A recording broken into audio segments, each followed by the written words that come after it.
Hello everyone, welcome back to the channel. তো এখনকার যে ট্রেন্ড সেটা হচ্ছে ঈদে বাংলাদেশের সিনেমাগুলোতে দর্শক হয় ভালো। বাংলা সিনেমাতে প্রচুর দর্শক যায়, যদি ভালো সিনেমা হয় সবাই দেখে এবং অন্যকেও দেখতে উৎসাহিত করে। তবে ঈদে ছাড়া যে সকল সিনেমা রিলিজ পায় সেসব সিনেমাতে খুব একটা দর্শক হয় না। এখানে সিনেমার চেয়ে দর্শকের দোষের চেয়ে আমি বড় করে দেখব হচ্ছে সিনেমার কোয়ালিটি নিয়ে। যে সব সিনেমা রিলিজ পায় ঈদের বাইরে সেই সিনেমাগুলো আসলে দেখার মতো নয়। কেউ পকেটের পয়সা খরচ করে এই মানের সিনেমা দেখবে না। এবার কালচারটা ডিফারেন্ট হয়ে গেলেও আসছে দুর্গাপূজায় বেশ কিছু সিনেমা রিলিজ দেবার প্রিপারেশন নেওয়া হচ্ছে। যেহেতু দুর্গাপূজার আশেপাশে বেশ কিছু ছুটি আছে, একটি সিনেমার জন্য একটি সুযোগ। সো এই সময়ে মিড বাজেটের সিনেমাগুলোর হাইপ তৈরি করা গেলে ভালো একটা সুযোগ থাকে বক্স অফিসে মোটামুটি ব্যবসা করার, যদি সিনেমার কোয়ালিটি ভালো হয়। আর সিনেমায় যদি জনপ্রিয় নির্মাতা তারকা থাকে তাহলে তো অবশ্যই সুযোগ আছে ভালো ব্যবসা করার।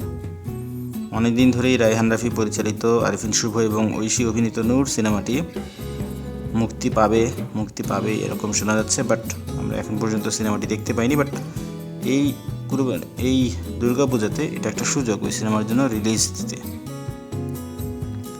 এছাড়া দুর্গাপূজায় সিনেমা হলে মুক্তি পাওয়ার জন্য প্রস্তুতি নিচ্ছে শ্যামল মাওলা ও সাইমা স্মৃতি অভিনীত নাদান সিনেমা, যেটা পরিচালনা করেছেন ফরহাদ হোসেন। এছাড়া আদর আজাদ এবং শবনম বুবলি অভিনীত পিনিক সিনেমাটি, যা পরিচালনা করেছেন জাহিদ জুয়েল, এবং জিয়াউল রোশন এবং শবনম বুবলি অভিনীত সর্দার বাড়ির খেলা, যেটা পরিচালনা করেছেন রাখাল সবুজ। এই সিনেমাগুলো কিন্তু মুক্তির জন্য প্রিপারেশন নিচ্ছে এমনটাই শোনা যাচ্ছে আশেপাশে। সর্দার বাড়ির খেলার আগের নাম ছিল পুলসিরাত, এটি একটি অনুদানের সিনেমা। পুলসিরাত থেকে পরে নাম চেঞ্জ হয়ে গেছে সর্দার বাড়ির খেলা।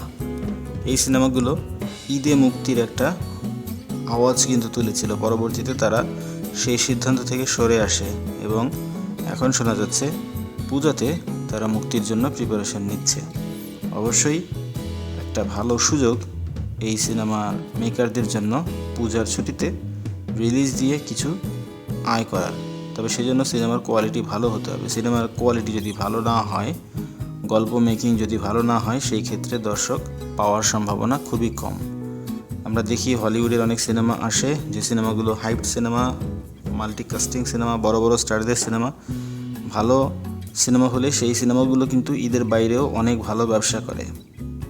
সো এখনকার ডিরেক্টর মেকারদের উচিত সিনেমার কোয়ালিটির দিকে নজর দেওয়া, তাহলে দর্শক আপনি সিনেমা হলে সিনেমা দেখতে যাবে। এখন দেখা যাক পূজাতে রিলিজ পেলে আমরা বুঝতে পারবো সিনেমাগুলোর কোয়ালিটি কীরকম হয়। আর প্রমোশনাল কন্টেন্ট তো তারা ডেফিনেটলি রিলিজ করবেই, সেটা দেখলেও কিন্তু বোঝা যাবে। তো এই বিষয়গুলো নিয়ে আপনার কি মতামত অবশ্যই কমেন্ট করে জানাবেন। আমাদের ভিডিও ভালো লাগলে লাইক করবেন, শেয়ার করবেন। আমাদের চ্যানেলে যদি নতুন হয়ে থাকেন অবশ্যই সাবস্ক্রাইব করবেন। কথা হবে পরবর্তীতে অন্য কোনো ভিডিওতে। সেই পর্যন্ত ভালো থাকুন।